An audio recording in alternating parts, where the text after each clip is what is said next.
प्यारे बच्चों, good morning. जैसा कि हम लोग सरस्वती गणित बोध भाग 8 गणित की जो नई पुस्तक है इससे हम लोग अध्ययन कर रहे हैं और इसका जो इकाई 5 डाटा हैंडलिंग, आंकड़ों का प्रबंधन, इस चैप्टर के अंतर्गत हम लोग एक्सरसाइज जो पढ़ रहे हैं उसके अंतर्गत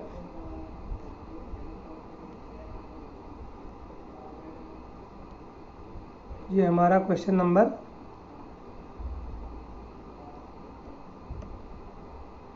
5 है। दिए गए चार्ट के आधार पर निम्न प्रश्नों के उत्तर दीजिए। शिक्षा 84 डिग्री और खाना 129 डिग्री और किराया 42 डिग्री और 105 डिग्री अन्य। जो प्रस्तुत लिखा है ये डिग्री के रूप में है और प्रतिमाह खर्च जो है, प्रतिमाह खर्च ये 120 रुपये है।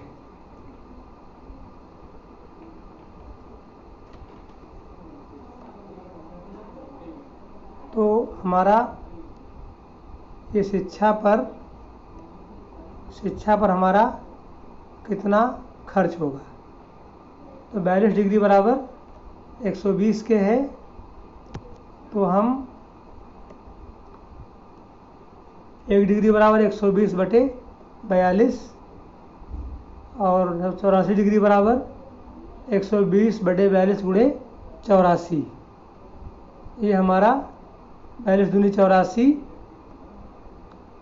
और 120 दूना 240 रुपये, यानी शिक्षा पर हमारा 240 रुपये वे हो जाएगा।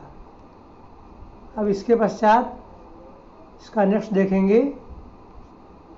इसका नेक्स्ट है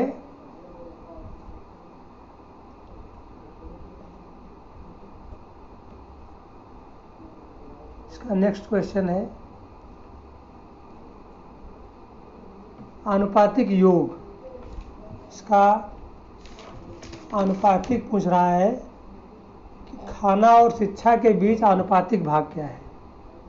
तो खाना और शिक्षा के बीच आनुपातिक भाग जो है वो 129 डिग्री है। 129 डिग्री हमारे ये खाने का है और शिक्षा पे 84 है। 129 बटे 84, तो 3 से करेंगे, 3 चौके 12, 3 तिया 9, 3 दूनी 6, 2 8 4 24, 43 अनुपात 28। ये हमारा इसका अनुपातिक भाग हो जाएगा, 43 अनुपात 28।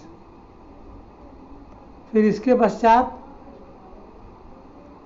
400 व्यक्तियों के एक समूह से 3 ऋतुओं वर्षा, सर्दी और गर्मी में से अपनी मनपसंद ऋतु के लिए मतदान करने को कहा गया है। इनसे प्राप्त आंकड़ों को संलग्न चित्र में दर्शाया गया है। किस ऋतु को सबसे अधिक मत मिले। तो फिगर से हम देख सकते हैं सबसे अधिक मत जो है वो सर्दी को मिले हैं। सबसे अधिक मत किसको मिले हैं? सर्दी को, 171 डिग्री। फिर कह रहा है, सेकंड पार्ट है, प्रत्येक त्रिज्यखंड का केंद्रीय कोण ज्ञात कीजिए। तो गर्मी का जो केंद्रीय कोण है वो हमारा है 99 डिग्री और वर्षा का 90 डिग्री है और सर्दी का 171 डिग्री है। फिर कह रहा है, इस सूचना को दर्शाने के लिए एक पाई चार्ट खींचिए। मतों की संख्या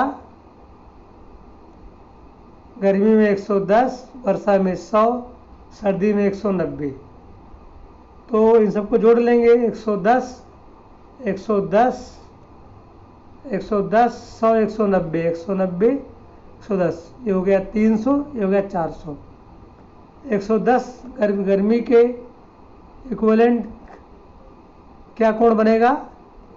110/400 गुणे 100, 100 चौके 400 और 4 दूनी 8, 3 11, 4 सत्ते 28, 4 पंजे 20। 110/400 गुणे 360, सॉरी ये 100 नहीं होगा, गुणे 360 होगा। 110/400 गुणा 360, 0 0 कट गया, 0 0 कट गया, 4 नेमा 36, 11 9 99 डिग्री। और वर्षा में मदों की संख्या 100 है, तो 100/400 गुणे 360, ये हमारा हो जाएगा 90 डिग्री। ये वर्षा 90 डिग्री।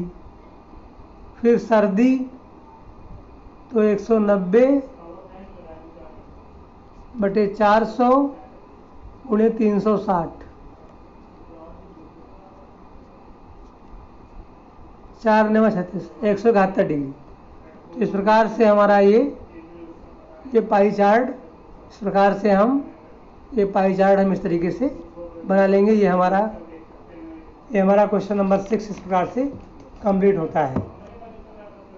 इसके पश्चात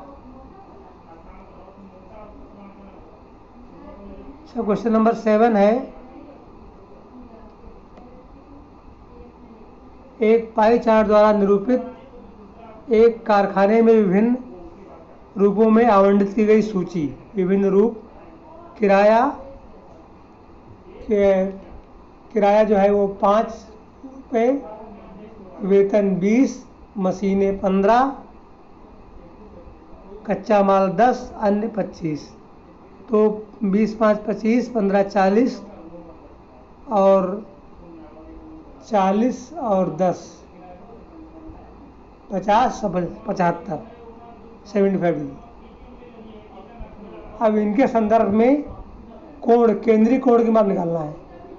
तो 5 बटे ये हमारा जो किराया है, 5/75 गुणे 360, तो ये हमारा हो जाएगा 5 दूना 5 के 5 2 7 55 25 और 15 दूनी 30 और 15 चौके 60, 24 डिग्री। इसी प्रकार वेतन 20 है, तो इसके संदर्भ में केंद्रीय कोण की माप क्या होगी? 20/75 गुणे 360, तो 5 चौके 20, 5 के 5 2 7 55 25 और 15 दूना 30, 24 चौक 96 डिग्री। ये हमारा हो जाएगा 96 डिग्री। फिर इसके पश्चात कच्चा माल ये 10 है, 10/75 गुणे 360,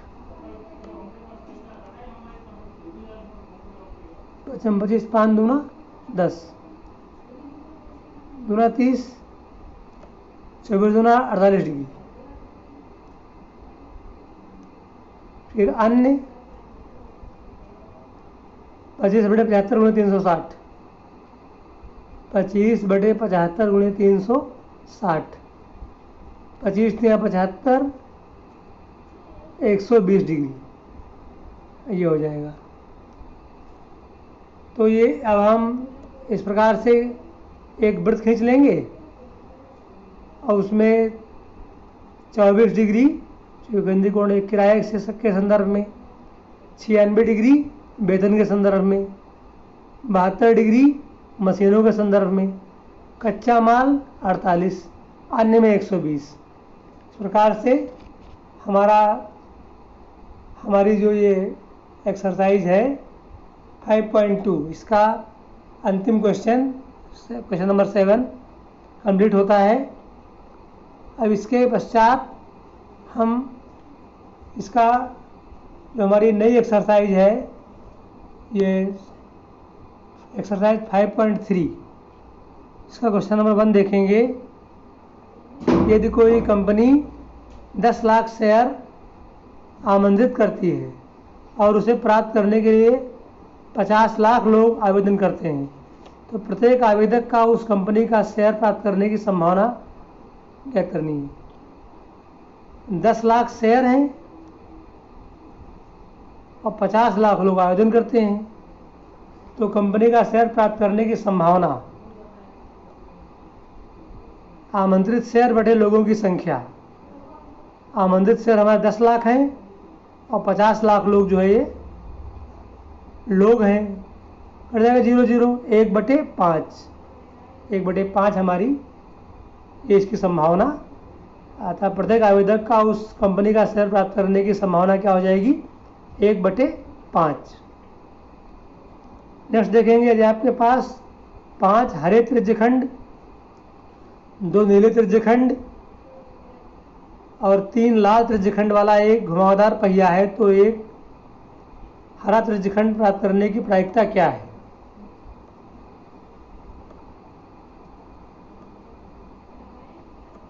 तो हम अब इसका जो है हम क्वेश्चन नंबर 2 इसका देखेंगे। हरा त्रिज्यखंड प्राप्त करने की प्रायिकता,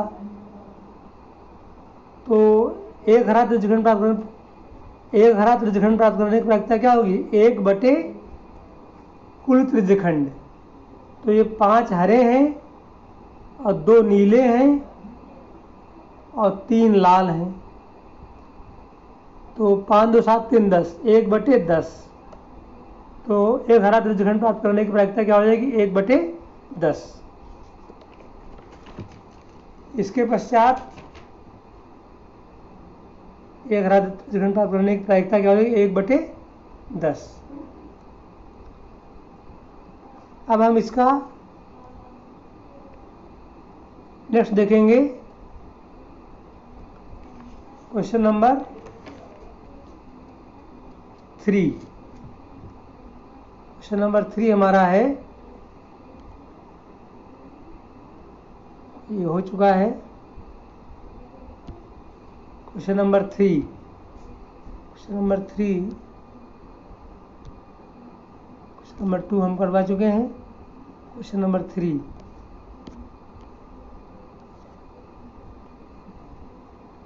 क्वेश्चन नंबर 4 है, 2 पासों को एक साथ फेंकने पर सम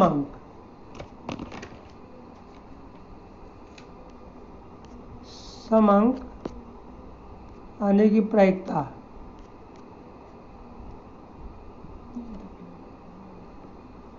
ये तो पढ़ा चुके हैं। क्वेश्चन नंबर 2 हमारा हो चुका है। अब इसका नेक्स्ट में हम अगले क्वेश्चन देखेंगे। तब तक के लिए थैंक यू बच्चों।